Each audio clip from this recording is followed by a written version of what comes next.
Hi everyone, it's me, Tim, and today I want to talk about multiple quest solutions. And I want to use an example from Fallout that I used in my talk at the Reboot conference in 2017. So that is rescuing Tandy from the Raiders. So this is the map it happens on. Very simple map, I should point out. One building, couple tents. Sorry, it's shown here after killing some guards or some raiders. The context here is you meet Tandy in Shady Sands when you first go there. When you go back to Shady Sands, she will have been kidnapped by raiders, and Erdesh asks you to go, her dad asks you to go rescue her.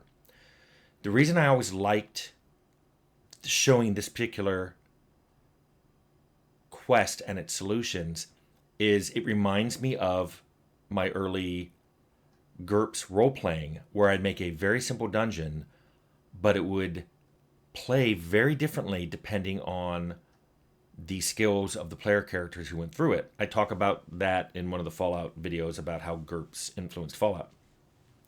So let me walk you through this very simple map and all of the solutions that exist for rescuing Tandy. I'm going to number them in increasing order of complexity. And by complexity, I mean it's a combination of how hard it is for the player to figure out how to do this, but also how hard it was for the developers to make that quest solution. And that's really what I want to get at after I talk about all these. So, the simplest way to rescue Tandy is just kill all the cons. Just go in there, kill them all, and get her out of the cell. It's straightforward.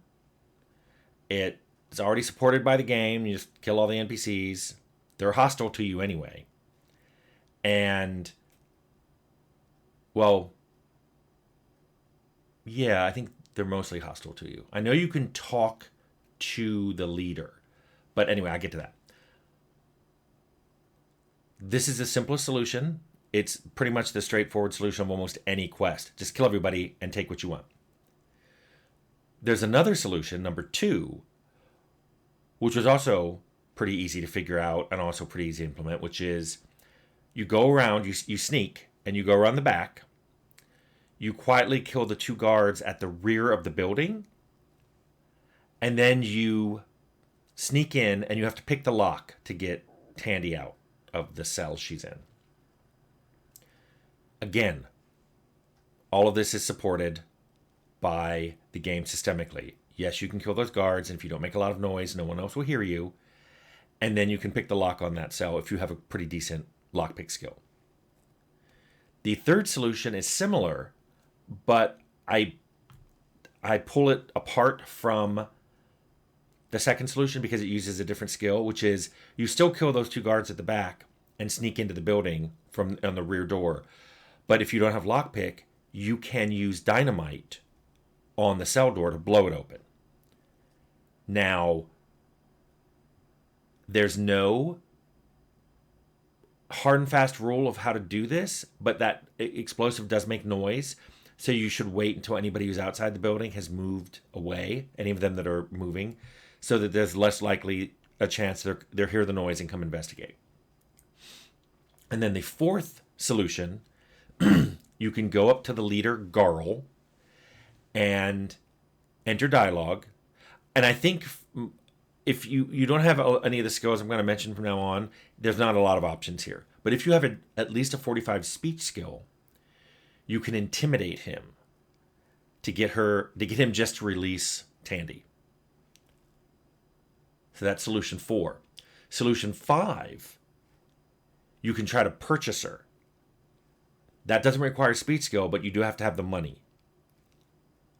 So that's the first one was restricted by your speech skill. The first dialogue one. Solution 4 is restricted by your speech skill. This solution 5 is restricted by you having money.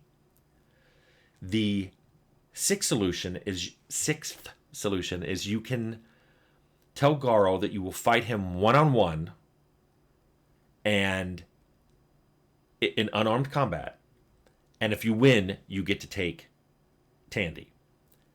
Now, this is an interesting one because there's no restriction exactly, I think, on you being able to get this.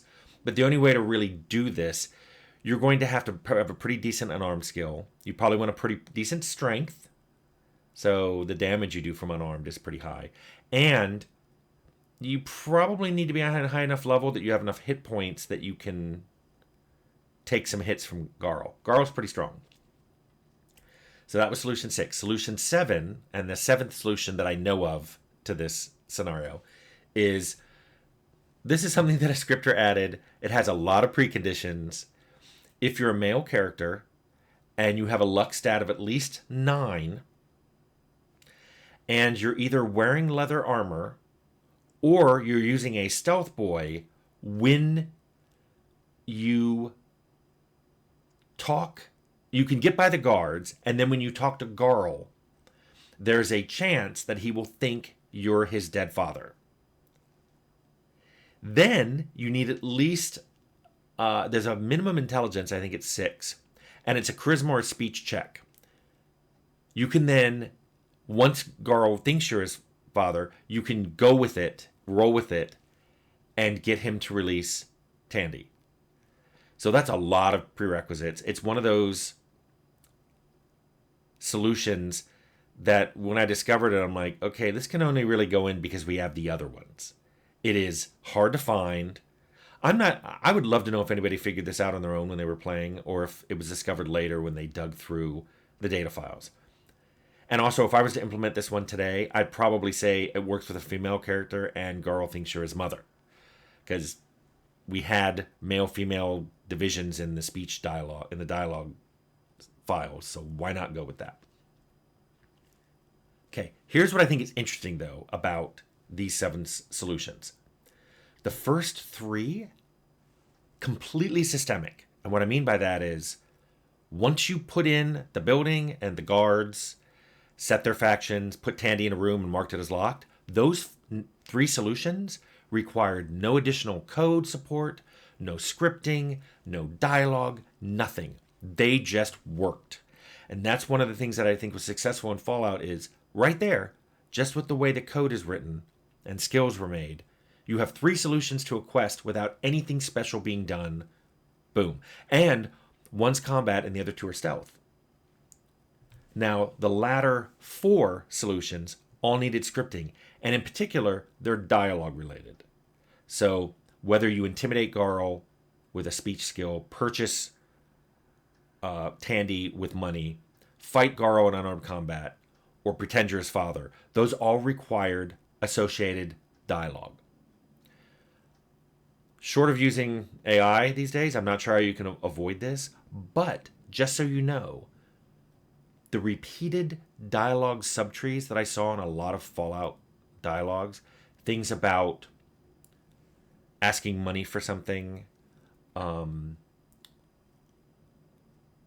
trying to say an insult. I'm trying to think if there was another one. Maybe asking to persuade someone or lie. These were things that encouraged me to make the generated dialogue in Arcanum, which I've talked about in another video.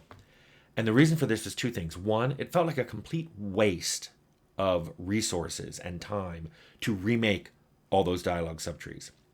The text for them, the space they used in the dialogue files, the space they used in our localization files that we were relocalizing very similar strings, but they weren't identical. It's like, hey, I want to ask for money. Hey, give me some money. Oh, sure, I'll accept a bribe. Those variants that occurred, they were never written the same way twice. So we had all these places in the game where someone would ask you for money, and we had to localize all of them separately. The other thing that led to generated dialogue was all of those also required some scripts to control, to take the money from the player, to check that the player had enough money. And all the scripters did it differently. Sometimes if you didn't have enough money, it wouldn't even offer the option. Others let you ask for it, but then the person would like, hey, you don't have enough money.